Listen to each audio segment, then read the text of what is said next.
Сәлеметсіңдер ме? Қазір бізде дүниетану сабағы. Видео сабақты жүргізетін мен Құттымұратова Балзия. Бүгінгі біздің сабағымыздың тақырыбы жасанды ортадағы менің қауіпсіздігім. Сәлеметсіңдер ме, балалар? Ең алдымен компьютердің алдында қалай дұрыс отыру керектігін есімізге түсірейік. Еңсемізді тік ұстап, аяғымызды еденге тигізіп, көзіміз бен монитордың арақашықтығын сақтап, дұрыс отырамыз. Балалар, көңіл-күйіміз қалай? Бүгінгі сабаққа дайынбыз ба? Ендеше сабағымызды мына өлең шумақтармен бастаймыз. Шырылдады қоңырау, біз сабақты бастаймыз. Жақсы білім алуға алға қадам бастаймыз. Оң жақтағы көршіге, сол жақтағы көршіге қайырлы таң дейміз. Содан кейін баршаға сәттілік біз тілейміз. Жарайсыңдар, оқушылар. Өткен сабақта үй жұмысына қандай тапсырма берген едім?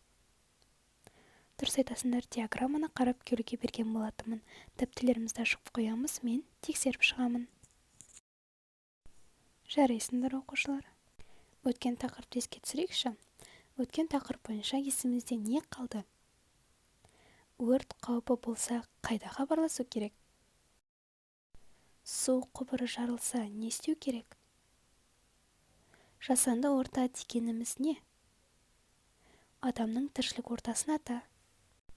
Үйге газ тарағанда не істеу керек? Тамаша, оқушылар, жарайсыңдар, есімізде қалған екен. Ал бүгінгі біздің тақырыбымыз осындай қауіп-қатерлер кезіндегі өзіміздің жасанды ортадағы біздің қауіпсіздігіміз туралы өтетін боламыз. Жаңа тақырыбымыз жасанды ортадағы менің қауіпсіздігім деп аталады. Күн сайын үйден шыққан адамға түрлі жағдайлар кездесуі мүмкін. Ол қандай қауіп-қатерлер болуы мүмкін? Оны мына суретке қарап, болжап көрейікші.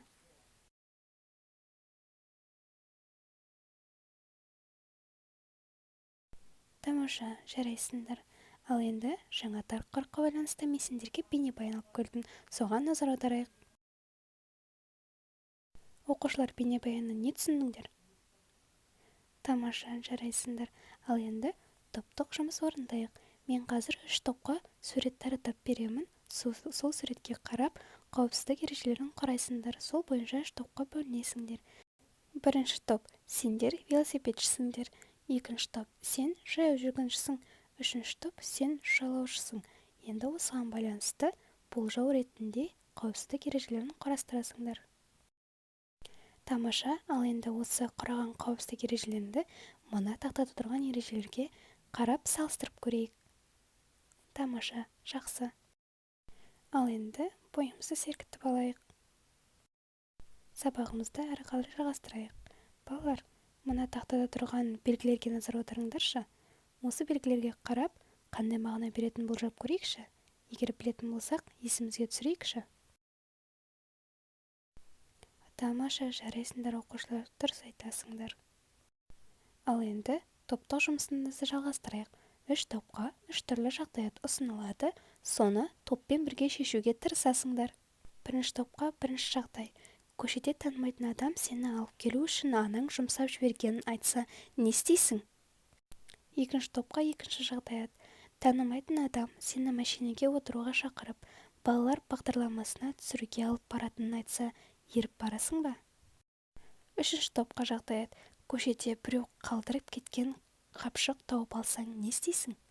Осы жағдайлаттарды топтарыңмен ақылдасып, көрініс ретінде көрсетесіңдер. Жарайсыңдар, оқушылар. Өте жақсы жұмыс атқардыңдар. Ал қазір біз ойын ойнайтын боламыз. Ойынымыздың аты журналист деп аталады. Мен қазір кез келген оқушыны журналист етіп сайлаймын. Ол журналист не істейді, соны қайталайды. Ол журналист сайланған оқушы бүгінгі сабаққа байланысты репортаж жүргізеді, яғни басқа оқушыларға сұрақ қою арқылы сұхбат алады. Тамаша, ал енді осы сайланған оқушы басқа оқушылардан бүгінгі сабақтың өту деңгейін сұрайды, ұнаған-ұнамағанын сұрастырып шығады. Тамаша, жарайсыңдар. Үйге тапсырма 88-ші беттегі диаграмманы қарастырып келесіңдер. Сабақ үшін рахмет, сабақ аяқталды.